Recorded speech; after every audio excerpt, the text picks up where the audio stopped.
Good afternoon, I am Pete and it is Cheltenham week. Right, so I'm also known as Risk for Rewards over on Twitter at Risk for Rewards. If you want to find my Cheltenham blog, then you can. It is pinned to my profile. We've currently, if I have a little quick look, today is Monday because I'm obviously going to the festival tomorrow and Tuesday, so I'm having to record 3 in a row. They've currently got 5,468 people have already viewed the blog. So the blog content is working well and people seem to be appreciating it. I've got over 15,000 followers over on Twitter. So if you're not following, you might want to go over there and take a look at the blog and any of the content which may help you out for the Cheltenham Festival. Got pointers for the 2024 festival, obviously all the stats for this week, and all my selections, and more importantly, content so you can make your own selections. Just choose who you'd like to back, so you don't have to just follow some random people on the newspaper. I'm going to be quick and run through a few quick pointers just from the blog, just because I think they're three very important things for the week. I don't know if this is the first video you've watched of mine or whether you've watched this is the third of three. So point one was have a plan. My blog has gone out and now all three videos will have gone out on the Monday. The reason I've given so much time is because this 36 hours allows you to prepare ready for tomorrow, because you do not want to get into the festival and then start backing all these horses through Tuesday and then come Thursday you've got no money left, especially as I think Thursday is one of the strongest days of the week. So just go through, open up on Odds Checker, get all 4 days up, look for the best horses you like, find your 5 best bets, say okay, I need to have money for that, work backwards from that and then do exactly as you please. Number two is do not be afraid of backing 2 horses in the same race. Some people say, oh, you can't back 2 favourites, you can't do this, you can do whatever you want. It's all about making profit. Stockbrokers take big amounts of money from betting, taking 1% at a time. So the fact that if you're taking 100%, you back 2 3-1 shots rather than trying to win with 1 3-1 shot, you still get 100% profit. It still returns even money. So don't let people tell you that you can't back 2 horses. If you want to back 3 8-1 shots, you do that. You do exactly what you want to do. Don't let anyone else tell you any different. And when I say that, I mean of your own opinion. You don't want to be backing everything you see, like as in go on TV and watch someone on ITV say, this is a great value bet. 9 times out of 10, they're not a great value bet either. And then point three, I do not get paid for any of this. I've got no affiliation, despite being asked a couple of times. I've done this just completely free, and it's taken a lot of time over the last 10 weeks. A lot of people have been kind enough to send me a fiver for a pint for the hard work I did on the last 10 weeks on my Cheltenham blog. If you're happy to do that, my PayPal link is in the underneath the blog over on Twitter or in my Twitter bio, and that is much appreciated. I'm trying to work out where to go forward from this, and I don't like to charge people. So, therefore, more importantly, on to Cheltenham Thursday. Now, this to me, I don't want to jinx it. Obviously, I do not have declarations because it is only Monday, but my thoughts will be strong on a lot of these regardless.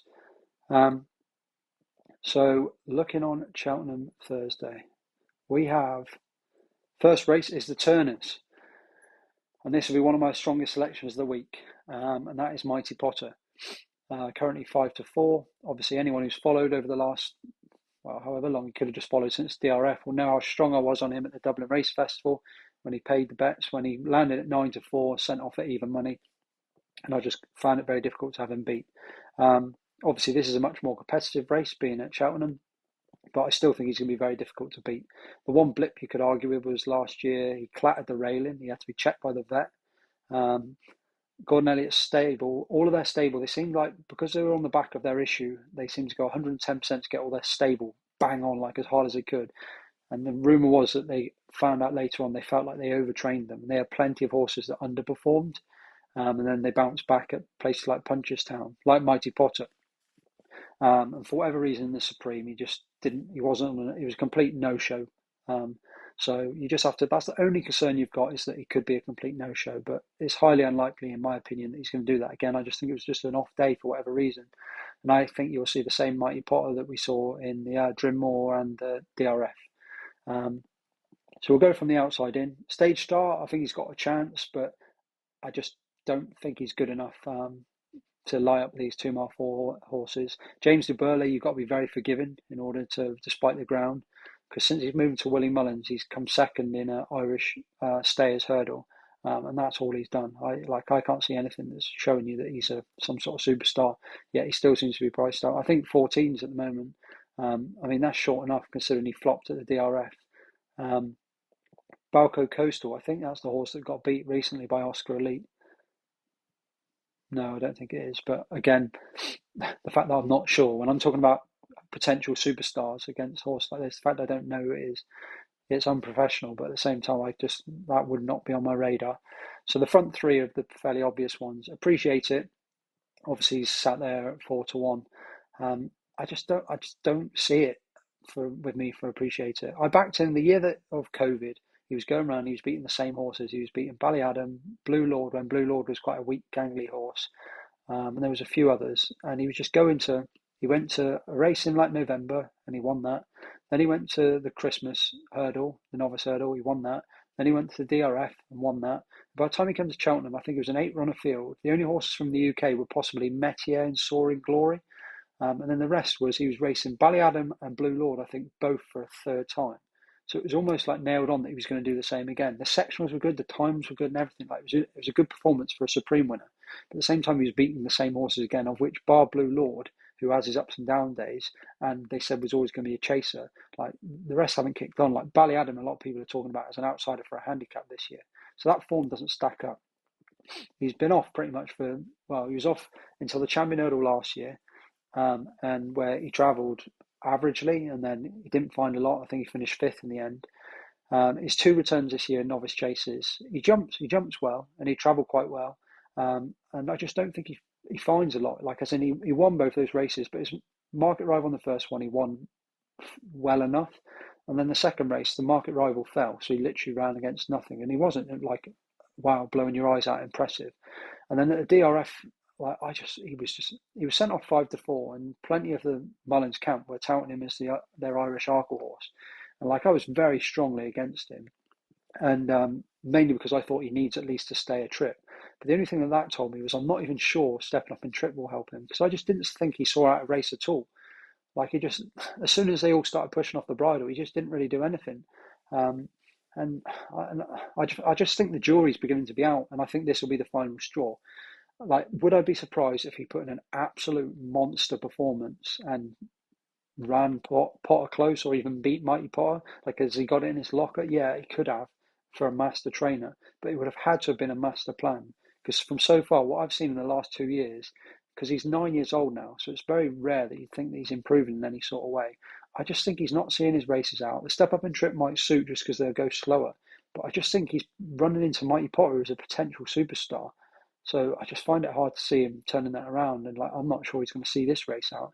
Um, Banbridge, I could see the case for, in the respect that if he gets better ground at a course distance that he's won at, but at the end of the day, the race that he won here was against Tommy's Oscar, who's like a 150 rated chaser, like he's no superstar, but he's an impeccable jumper and enjoys a good ground. But the downside for him is it's already soft outside, and they're talking about it raining again on Wednesday. So by the time we get to Thursday, it could be soft or even soft to heavy or something like that. Like that's not going to suit him. And also, he's got to find 18 lengths from when he last raced on soft in the Drinmore against Mighty Potter. Mighty Potter beat him 18 lengths in the Drinmore, and it's hard to find. They say that he just wasn't on the going day from the off, and that's fair enough. But at the same time, he was well beaten in the Irish Arkle as well. I know everyone will say, "Oh, he was staying on well in the Irish Arkle. He looked like a 2 mile 4 or 3 mile horse." Yeah, but the rest of the horses have been in the heat of battle. So like Dysart Dynamo and El Fabiolo have been in the heat of battle for the whole thing. And yeah, he stayed on just to get past them to finish 10 lengths behind El Fabiolo. Like, where would Mighty Potter have finished on that? It wouldn't have surprised me if Mighty Potter had finished right alongside, if not, well, could have even beat El Fabio. I don't know. But he would have been a lot closer than what Banbridge was. So I'm just not convinced. I don't know whether Banbridge might be a 2 mile 4 to 3 mile horse. He could well improve to go back up the trip, but he has to, regardless. They've got straight up collateral form on soft ground, 2 mile 4 in the Drinmore. And if Banbridge didn't run his race, that's fair enough. But after that, the DRF, he's ran to a similar sort of level. He's not improved on that. And I think Banbridge won a handicap last year, so he has got Cheltenham Festival form. But that's in a handicap. You're not talking Group Ones. Like Mighty Potter went on to beat 2 Group One winners. He beat Dysart Dynamo, who had won a Group 1 last year. I think it was the Moscow Flyer. And he also beat Sir Gerhard, who had just won the Ballymore. And you could argue that both of those two underperformed on the day, but he still beat them both, taking a Group 1. Like he was a Group 1 hurdler, whereas I appreciate it was, but it was a few years ago and he's getting old now. And Mighty Potter's already improved at least a stone for fences, and he just looks a monster. If there's any horse in this field that could be an absolute superstar, it's him. And like you look at, I'll just bring up the ratings. Like Appreciate It has ran to 154, 156, 156 RPRs. Banbridge has ran to 158 when he beat Tommy's Oscar, and then 156 last time out at Leopardstown. So that puts them at probably around, unless they massively improve for a career RPR, they're probably looking at around a 156 to 158 performance for Banbridge, and similar for Appreciate It. Whereas Mighty Potter's already in his last two runs, he's put in a 164 and a 161. So to put it in the simplest terms possible, he's got probably anywhere between £5 to £10 maybe to run below his form for these two to go past him. I think if he runs to the same run that he did in the Drimmoor, which was a 164, that's £6 above anything that Banbridge has done. And I just think as well, they're still scratching the surface with him. I just think he's just a very, very good horse. I'm not sure they're talking about Gold Cup. He could be their Gold Cup horse, but I think he's too quick. He's very good over the 2 mile 4 trip. I think the trip suits. He's an interesting jumper. Like he bobs his head a couple of times when in the Drimmoor, but it wasn't so much. He was very good in the Irish 2 mile 4 at the DRF.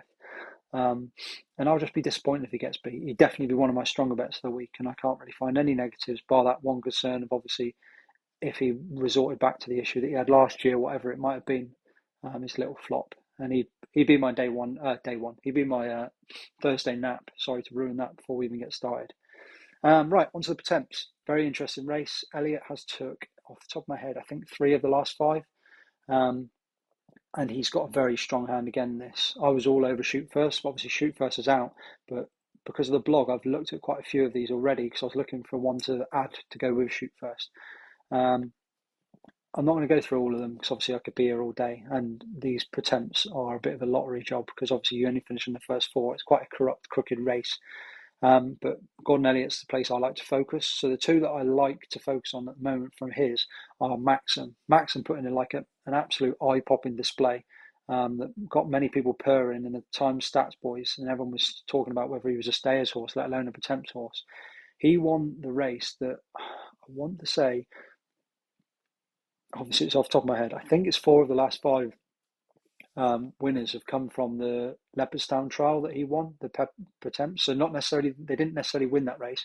They finished in, well, it's first 4 now, but it was first 6 in the past. They finished in the first 6 of that, and then they came to this race and won. I think the plan normally for Gordon Elliott is to finish in the places, like as in sneak in, good weight. But for whatever reason, they just could not stop him, and he just absolutely blew the field to bits. And he achieved an RPR of 152 and he demolished the field. And you look at his improvement in 4 starts, and he's gone from a mark of 99 up to the mark that he's going to be running on the UK is 145. So that's him achieving £46 increase. He ran at the Dublin Racing Festival where he was sent off the short price favourite under a claimer, but he was not put in the race at any point. Like he was hampered and he wasn't given a hard ride. And I just think that perhaps they put him there to show that he wasn't anywhere further than what he's already shown. So basically, so that when the handicapper looked at it, they couldn't put him any higher than what he already was. So he wasn't getting like another £12 Irish tax. It was basically like, okay, that's his ceiling. But I've got a feeling that they could well be keeping a little one up his sleeve, and he could be a stayers horse next year.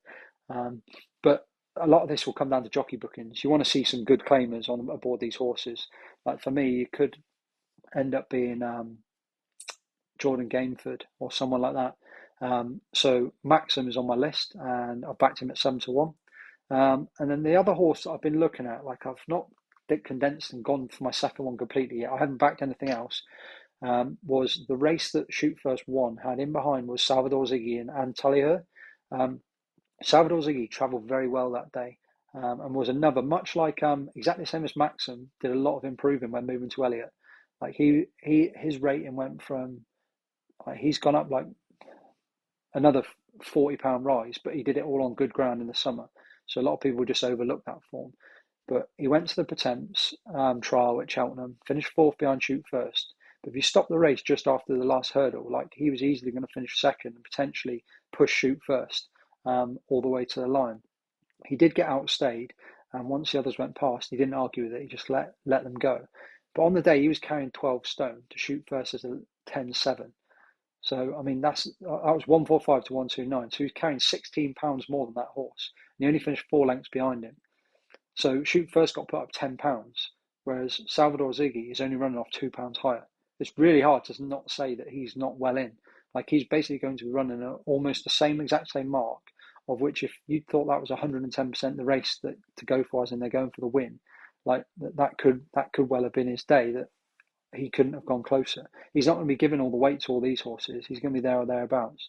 The only concern is that if you look through a lot of his ground, he's obviously been racing in the summer because he enjoys the good ground. So I'll be waiting to hear back to see what Elliot, who the jockey booking is, because hopefully you want a £7 claimer. Because I mean, he's gone up £2, but if he gets a claimer on £5 or £7, then he's technically well in. Like, most of these will have claimers, but they won't all have claimers. And then the other horse that's interesting there is John Joe O'Neill's got the best record for winning the Pertemps the most amount of times, and he runs Antaliher, who finished third in behind Shoot First. So he has got a strong chance as well, and he's very solid in the places. I'm not a massive fan of the David Pipe favourite. Thanks for the help. Just because obviously he only ran not recently. Recently, he's scraped in off a featherweight, and he could well bolt up, but he's just not really grabbed my imagination, and I don't like walking on air. On to the Ryanair. So Ryanair, how to put this in one line, with or without.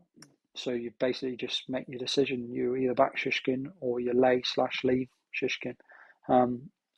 If Shishkin runs any of his form of when he finishes his races, basically, then he wins here. There's only 2 horses in the race that have, well, obviously there could be more. Over fences, there's only 2 horses in this race that have ran to, let me just check one other. Yeah, there's only 2 horses in this race that have ran over a 170 rating. The last 2 winners of this was Alaho. He was a 179 the last 2 run-ins. And in the past, a lot of the run-ins have been around the 170 mark. The only 2 horses that have done that is Blue Lord, when he beat Chacun Passoir over 2 miles, and Shishkin obviously has done it numerous times. Shishkin achieved a 178 last time. To put that into simple context, Shishkin achieved a 178 when he ran last time. Last year's second was Janadil, who ran to a 166. So basically, in order to win this, you need to be looking at a rating above 166, which would be about a 170. So that would put, if Janadil ran his race of last year and Shishkin ran his race that he just did at Ascot, that gives him £12 to find on Shishkin. Obviously, racing is not run on ratings at the end of the day. A lot more comes into it, and especially in this case. But it's basically, do you believe that Nicky Henderson has this horse back to how he had him? I don't believe there's a bounce factor, because a lot of people are saying, oh, he can bounce stuff. He's not been off like a year or 2 years injured sort of thing. He came back in December. He's had 10 weeks off, and then he's ran again in February. Like, that's not too different. Like, well, look at Constitution Hill. Constitution Hill's had a break, had 2 runs, then he's had 3 months off. So would you expect Constitution Hill to win the champion hurdle and then bounce afterwards? No, you wouldn't. Like, he's not having a massive break. It's just whether you think, however hard they had to get him worked in his last run, will it go forwards or backwards towards this run? The way I see it is, if you're getting around the even money mark, like, you might have to get a shade of odds against. Like, currently, you think he's about 5 to 6. Yeah, 5 to 6. If you're getting that sort of price, like, me personally, just the type of punter I am, I think he's worth the risk. Just because of the performance, he's got to underperform quite drastically. Put it this way, everyone watched how badly he was in the Clarence House chase when he got beat by Edwardstone 15 lengths and finished behind Greenatine. And that was cringeworthy to watch from the off, and that was really poor run all round.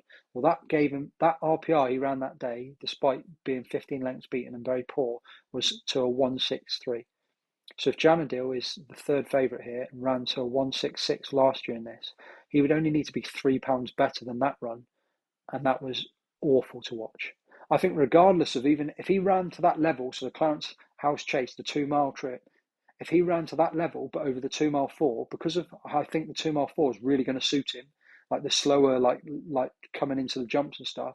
I think because of how much that's going to suit him, I think generally he would, even if it was even if he ran that same Clarence House race in the Ryanair, he probably still would go incredibly close. And that for me is why, like you look, like I'm looking at his last runs, and obviously, yeah, he's got that 163, and he did pull up. But you look around it, he's got 5 runs, 3 of which are 178, 179, 174. None of these horses are running anywhere near that, and they're not unexposed horses that are suddenly going to do it overnight. They're all 8 and 9 year olds. So if you take him out, bar Blue Lord, because obviously Blue Lord's Group 1 horse as well, like the rest in behind, they're either Group 2 horses or they're handicappers. So it's fair game for everyone. That's why my angle is the fact that I could see people coming in. Like I put French Dynamite up at 33-1 when I thought Allaho wasn't going to run. But again, you've got the same angle now. It's, do you think Shishkin's going to run his race? Because if he runs his race, then horses like French Dynamite are playing for second and third. So, yeah. Basically, Blue Lord is a massive player. Just depends which Blue Lord turns up. The Blue Lord who ran at Leopardstown in December, beating Captain Guinness and Chac and Bossois, arguably 2 horses that aren't on the up anymore. He ran to a 171. So if he ran his 171, I mean, Shishkin would still beat him 3 out of those 5 runs on paper. But if Shishkin, for whatever reason, was slightly under the weather or slightly below par from running only 3 weeks ago, then Blue Lord's going to give him a proper race. Which is why, obviously, Blue Lord I backed on the exchanges at 7-1. He's now 11-2. He might well be 7-1 on the day anyway. So I had a bet on him, but then he's ended up as my cover bet, and my main bet is on Shishkin at 6-4. And yeah, you scan through a lot of people said, oh, Janadil, like really good comeback. They were like, he was really tubby in the parade ring. Like that for me is more of a concern than a positive, because he had a proper race that day when getting up to beat Horton Calors. And it's like when you go back to running or whatever, or doing some fitness, if you overdo it before you're like even remotely conditioned, it can really like take it out of you a lot more than you expect. And then when you go to do it next time, rather than coming on for the run, you actually like you go backwards. So, and Janadil's actually got a really good fresh record. So I'm not convinced that he's absolutely nailed on to go to another level. And even if he does, he's not an unexposed horse. And I can bring up his whole form here.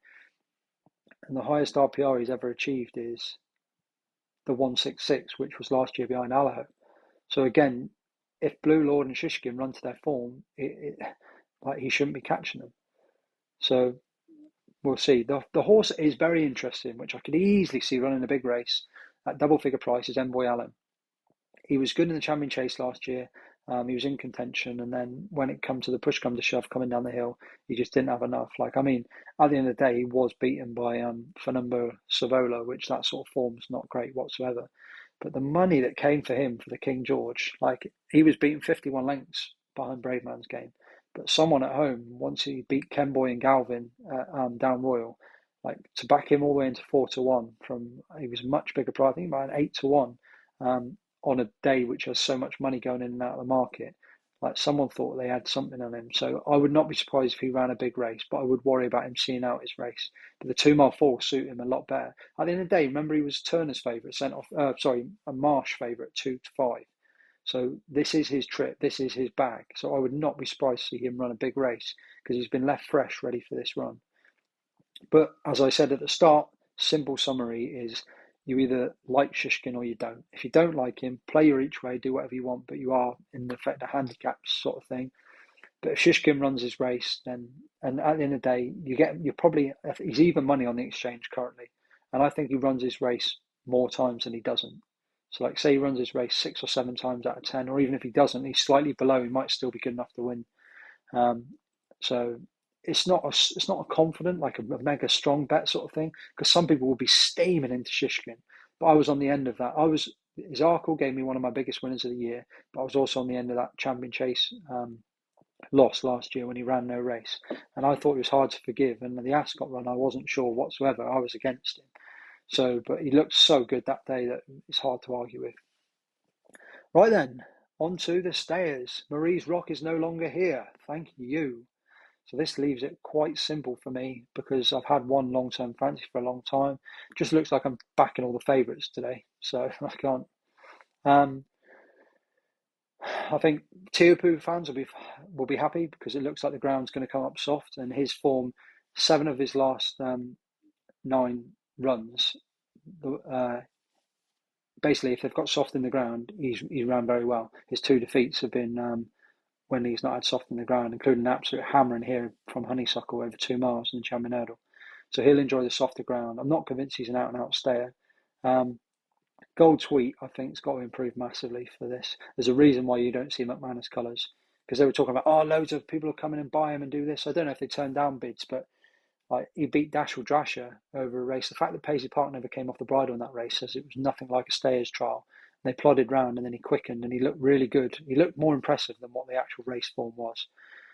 Classical Dream's still in here, but Willie's still not declared whether he's actually going to run or not. He goes here fresh, which is what I've wanted him to do for years. Problem is, he's 9 years old now, and like even if he's at the level that Flor and Porter was when those two battled each other, I think both of those two might find young contenders too much. Home by the Leads improved a lot this season. I've seen many putting him up as an each way absolute hammering bet, and I mean I can't disagree with it, but at the same time, just on his lines through if you look at his form lines, Home by the Lee beat, who was it? It's a meet and greet. Yeah, he beat meet and greet 3 lengths off level weights. Well, the favourite Blazing Cow beat meet and greet 3 lengths, and he was giving him £5. So I think Home by the Lee's rock solid though. He'll run his race at 163, 160, and I think he's better than. I think Flor and Porter's gone backwards this year. Like I've seen the previews and stuff this morning. They were saying that he's got a massive chance, and he might well have a massive chance, but I do think he's gone backwards. Tiapu, as I said, I think he's got a massive chance. Just the more the ground gets worse, the better his chance gets. So I'll be hoping it dries up. But looking at the weather forecast, it's already soft, and it looks like it's going to get softer on the Thursday. So we'll have to wait and see. But he's a massive player. And then Blazing Cow, again, it looks like I'm tipping up a favourite, but just like myself and everyone else on Twitter, we're on at 14-1 on Antipost. And I think there's a lot of people. It seems to be like every man and his dog seem to have picked up the same horse in a wide open market last year, and they've got Blazing Cow at double figures. 2 beatings of Jolino Bello doesn't read amazing, even though he won the Group 1 Sefton at Aintree, but it does show he handled the course form at Cheltenham. His jumping was sticky then, and he did clatter him, but he just bounced back and just went away, winning easily. But he was very, very, very good in the Boyne Hurdle on his return, like very impressive. He just travelled through the field. Everyone thought he was going to need the run. He travelled through the field. He jumped well, and he won going away. And as I said, he gave £5 to the second meet and greet, who on a yardstick from others puts him ahead of them. So his mark of a 164 there is above quite a few of these. The only horse, obviously, I say, let's have a look at Flor and Porter. Flor and Porter ran to a 166 in this last year, so he would need to improve £2 on that Boyne run in order to be taking this sort of event. The thing with the Stayers Hurdle is it always looks mega competitive, and then afterwards it's fairly obvious because plenty of these won't stay. Whether it's Blazing Cow, obviously the difference is, as I mentioned earlier with Shishkin not being able to bounce, Blazing Cow could bounce. Blazing Cow's been off a long time, and then he's come back, and then he's come here. So he's only had a month, but I looked through his past form, and he's done it in the past where he's come back in like the September, he's won, then he's come back 3 weeks later and he's won again. So, and Charles Burns, there's a lot of speculation about him having a few quid on this with other horses. So yeah, I think he'll have him perfect, and I think he just had him where he wanted him to win before, and he'll have him again where he wants him here. Right then, on to the plate. So the plate, I'm just going to flag up two horses. Oh, they're already jocked up, so they could well end up being my selections. I haven't looked hard through the plate because there's still like 40 runners in it. And I don't see the point. You don't want to clamp down everything. I did it for the Coral Cup. I clamped down, went through, found really good fancies, like No Ordinary Joe, and then I've checked this morning and he's not declared. And it's just, you just waste so much time doing it. But 2 that are massively on my radar currently are That's All Right Gino and Fugitive. That's All Right Gino, I don't think he really, he went and got an extra, I think it was £4 for Group 2 second behind Solo. Yeah, 141, and he's now on to 145. Yeah, so he got £4. That £4 has basically guaranteed him to run here. The problem is, was it £4 too much? He just looks a very solid horse. He's going to improve for the 2 mile 4 furlongs back here. His form behind Stage Star in the handicap was really strong. My only concern is how much have they left in the tank. He seems to be a horse that is very, to begin with, he was struggling to keep up, and then he was staying on really well. But now he's running his race really well, but he keeps finishing second. And my concern here is that he could bump into a few more that have kept their cards a lot closer to the chest. So he might be a horse that could run into a place, but I've kind of gone a bit lukewarm on him. But he is on my shortlist currently. One that I'm really thinking about backing, but I haven't yet, is Fugitive. So Fugitive, obviously, I made no bones with the fact that he was a nap a few weeks ago. I think he was started the week. He was about 6-1. He was sent off the 7-2 favourite at Cheltenham, and I was so sure that he was going to run a massive race. He ran in the November, and to put a long story short, Richard Hobson had a bit of a rough year with his training and his winners and stuff last year. But this year he's come back and he's been very, very good.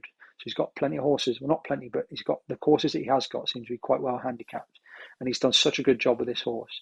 And this horse came back, finished second behind Amarillo Sky at the November meeting. But I mean, you would be fuming if you were any sort of connections, because he should have won that race. Like, he went in and he came to the second last and he was still travelling really well. And for whatever reason, I don't know whether it was just, obviously I don't ride horses, so I don't want to blame anyone, but he somehow ended up getting in a pocket rather than going round, and then he was never going to get out of there. And he finished 1.5 lengths behind Amarillo Sky. Amarillo Sky won again next time, and I think it's about £11 higher now, so it's good form anyway. But he just looked a winner in waiting. But a lot of them do, and then they don't do it. Whereas he went to Chepstow and absolutely demolished the field. He demolished the field. He beat Golden Whiskey 5 lengths. He put up big numbers. Obviously, the downside is with that is each of these wins he's gaining. And then he went to Cheltenham, and I was so sure he was going to win. And he bumped into the Paul Nicholls, absolute, not a yoke, but really, really good horse, but just consistent, but couldn't win in Il Ridotto. And Paul Nicholls decided he was going to put cheap pieces on the day. And like, you look through, I just click Il Ridotto, and Il Ridotto was like, his form was like fourth, and then he won. And I was like, he's shown his cards, and he'll place again. But no, he managed on this day. That was his day with the cheap pieces. They both pulled over 10 lengths clear of third, and they got into a big battle. He just Fugitive travels so strongly, jumps so well, and he's hard held on the bridle. And I just have this feeling in my head that he doesn't know how much weight, like I said, he just goes to whatever horse is around him. So if there's a horse in front of him, whether it's like, say, a £20 better horse, that's probably a bit unrealistic, a £5 better horse, or like a £5 lesser horse, he will always like get to them, and then it's what he's going to find further. But they pulled so far clear, and he just got out battled. Part of it would be jockey. I just think that Harry Cobden is so good in the saddle, and got everything out of Il Ridotto he could. And part of it was the fact that it was just he was on a going day.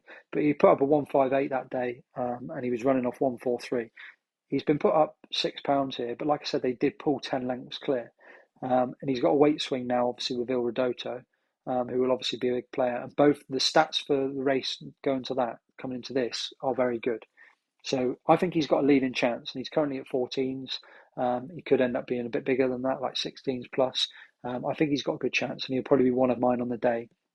The problem is as always, as we always say with the handicapping side of it, is the Irish just do it better. Like, you look at So Scottish, and this So Scottish is off a 143, and he won a couple of nothing races. This is very Emmett Mullins all over. Wins a couple of low-key races, like fumbling round. And you look at his second race as well. Beating Grand Voyage. It was like they did everything they could to not get up, and then just literally just snugly got up half length from the line. So handicapper couldn't do a lot. Got put up £3. They put a claimer on Mikey O'Sullivan, £5 off when he ran at Ascot. And I just thought they did everything they could to like make it difficult enough, make it look like they were hard enough held, handicapped. And he was out the back, and then he was into the middle of the pack. They turned in 3 out. He didn't clatter one, but he didn't jump it well. And then he began to find, and I just think they let the bird fly with Boot Hill, and then they kicked on. He's since been picked up by JP McManus. They've obviously won the plate before. Emmett Mullins has won the plate before, and I just think he could well have got in here off a proper mark. Like, he runs off 143, so he runs off £8 higher than when beaten second by Boot Hill. And Boot Hill's not done anything bad to frank the form. So to put that into context, he will have to improve. There's no doubt in that. But let's just go for my example of Fugitive. My Fugitive, he ran to an RPR of 158 off 11.6. So Scottish would be on £6 less. So he'd need to run to a 153 to be level with Fugitive. So he only needs to find £8. and that's £8 of if he actually runs a race rather than racing sneakily. Again, though, the big one for this is jockey bookings. Like, I'm looking at these jockey bookings, and none of these have got claimers on. So it'd be interesting to see if So Scottish gets a claimer on or not. 7-2, 4-1. He's a favourite for a reason. I mean, you could always have him as a cover bet, but I'll probably try and go a little bit higher in the pecking order, with like the likes of Fugitives and Iridotos. But selections for that will be up on my blog later on in the week. Onto the Mares Novice, and it's pretty competitive to say the least. I don't have final deck, so I don't know who's definitely running. The two of interest, obviously, with the unfortunate event with Henry de Bromhead's son, the race is named after him, so his runners will be of specific interest. He's got Foxy Girl, Magical Zoe. Magical Zoe's got very strong form. She won very well on her only start, but she's been put away since. So concern will be one, why has she had an injury or any sort of issue, or like why is she not coming here any sort of sooner, if that makes sense, because she's already got a penalty. The other one is Foxy Girl. Foxy Girl's been the one on the talking on the preview circuits at 20-1. There's been plenty of chit chat about her, saying that she's working well and stuff at home. I think Hakadu Talbot's interesting of Gordon Elliott's, but I'm not going to go through this because I could do this all day. Basically, the long and short is there's very unexposed horses. This is like a champion bumper. Most of these mares have one or two runs. And obviously, mares are also temperamental in the fact that they won't guarantee to put in 110% every single time. Sometimes they'll put a run in that blows your mind about how good it was, and the next time they won't repeat it. But you just don't know until the day. But obviously, those two are of interest. You were will finish second behind Hermes Allen. Apart from that's unbeaten, so has a chance. The majority of these have all got penalties. A lot of the recent latcher on is the Willie Mullins. A lot of people have mentioned this Lot of Joy, who doesn't have a £5 penalty like the majority of the field. But I just think she's got plenty to find. She's got good form on the flat, finishing behind Waterville and like the Cesarewitch and stuff like that, and Echoes and Rain.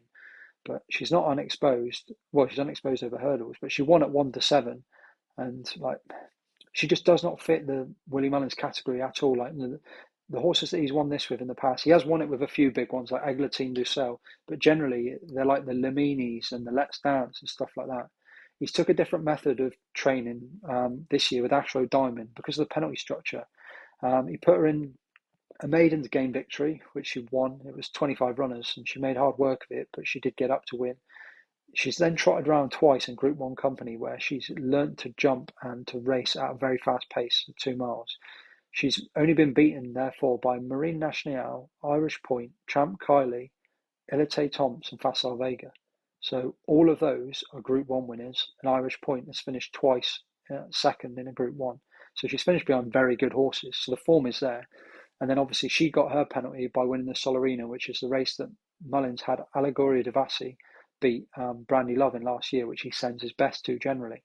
So she comes in with a penalty just like most of the rest, and she sets a fair standard, and I think she's guaranteed to run a race. Like she's got numbers. Her numbers are already bigger than the likes of the Lot of Joy. Like Lot of Joy's running to like 1-2-1s, which is miles below the likes of You Wear It Well and Ashrow Diamond.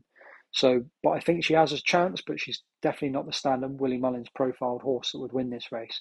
I backed her at the start of the season at 10-1, and I'm happy that that's lasted the time to get to here. Because she's now second favourite, so it's a good one to have on side. But I didn't expect her to be the leading number one candidate.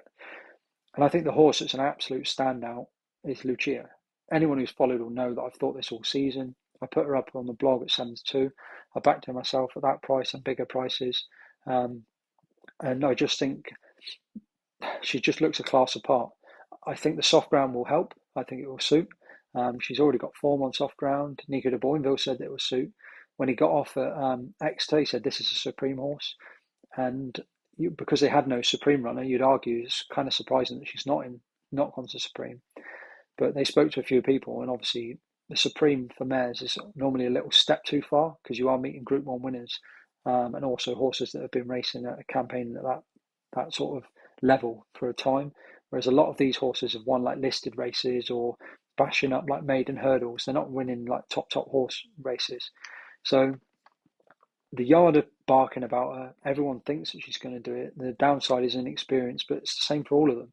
She's not any more inexperienced than any others. The only downside is the fact you're taking a very short price to find out, whereas the others.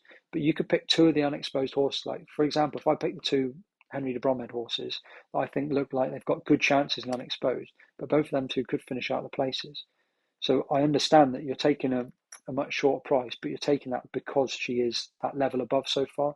She's achieved the highest RPR, which is 142, and that RPR is already, that would already put her in line with the winners of this race, who win the Mayor's Novice. Like the Lorena's, she looks like a Willie Mullins standard horse. You look back at Lorena, not Let's Dance because she did it a different way, but Lorena and Limini, prime two horses. They both had two runs, one before Christmas, one after Christmas. Both looked like sexy, unexposed, jumping for fun, really good horses. Came here and bolted up, and they were sent off like odds on sort of thing. And I think Lucia fits that sort of category. The yard did have in 2019, they had a horse come here who was sent off 15-8 favourite, had very similar sort of stable chatter. She came here unexposed, only had a couple of runs, and she didn't run a race, and she finished ninth, even though she was sent off 15-8 favourite. However, that horse was Pertemps, and guess what she did? She won the Champion Hurdle the March after. So the yard know clearly what they have. So I'd expect Lucia to probably be the best of these going forward. She does seem a bit fragile, so this week might be the time to catch her. But if she gets beaten, she's not one to like lose track and say, "Oh no, write her off." Unless obviously she does compete. Like it would not surprise me. The fact that Pertemps finished ninth, that wouldn't have said to you she's going to win the Champion Hurdle next year.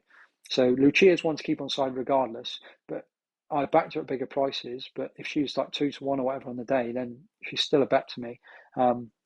She could well shorten up. You could see her going right into evens, or if plenty of these declare, she could be similar, like 2-1, 5-2. But to me, I could work through and try and find, and that's the difference. I'm trying to guess who might run to the form, whereas she's already running to that form. I just need her to hopefully be able to get over her inexperience. Sorry. On to the final race of the day. The only horse I've put up so far in this was the favourite, and that was Antipost Stumptown, just because I'd had a little sneaky nudge that from the weights that Stumptown was only getting put up £2 on his original mark. So that actually on stats is a negative because the winners of this is something like 137 upwards rating, and he's only rated 135. But I find it hard to see that a horse getting being less weight is a negative. The downside to why I wouldn't bank Stumptown at the moment is because of the ground. I think his last two runs, he's been brilliant. He was unyielding when he beat Charlie Stout 12 lengths, and then he was on good ground when he bolted up at Sandown. And that they were both very, very good runs as a handicapper, a bit like Emmett Mullins' style, bringing them in under the radar. And because obviously the second one was in at Sandown, it's hard for the handicapper if he's put him up a certain amount to then go and readjust him again, unless you've got collateral form. The horse who beat Your Own Story has won, I think one since, won well as well. But I mean, you're talking like those are grade 3 handicaps. This is next level. Like these aren't. Yeah, it's only a class 2, but any handicap at Cheltenham is a level miles above. So he may be a brilliant jumper. He may be well handicapped, but he's going to need to be to beat these.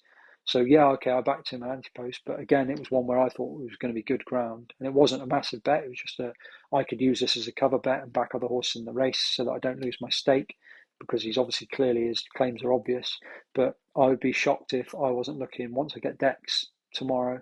And once we know the ground, because if it's soft or whatever, I'd probably be looking for two others in the race that I'll be backing for this race instead. So, in summary, 130, Mighty Potter, very confident. Be disappointed if he doesn't win. Maxim for the Pertemps, and I'll be looking to back another, potentially Salvador Ziggy, but I'll wait for jockey bookings and ground. I would rather be with Shishkin than against Shishkin. Blazing Cow, but he may well drift a bit before the day. Fugitive is on the radar for the plate, but we'll see how that market shapes up. A lot will depend again on ground and jockey bookings. I think Lucia is the one to be on, and I haven't got a selection for the Kim Muir because obviously that was Antipost, and I wouldn't put him up at the moment unless the ground is close to good nearer the time. So obviously plenty of those are favourites, but the reason that the favourites. The favourites obviously the graded races anyway, so you know they're going to run there. Also, it's very difficult to be looking for a handicap and looking away from the favourite too much and knowing that they're definitely going to go there. Most of the market is focused towards the front end of the market, and they're shorter because people know they're going to go there. So I don't want to, as I've said, I wasted enough time the other day going through, find horses, and then they don't run. And also the jockey bookings are just as important, as is the ground. It says soft at the moment on Thursday. It could change again. The horses I mentioned, like the likes of Mighty Potter, soft ground will suit, and it won't suit Banbridge. Shishkin, more than happy on soft. Lucia, she'll suit soft. Like those sort of horses, I don't have a problem with.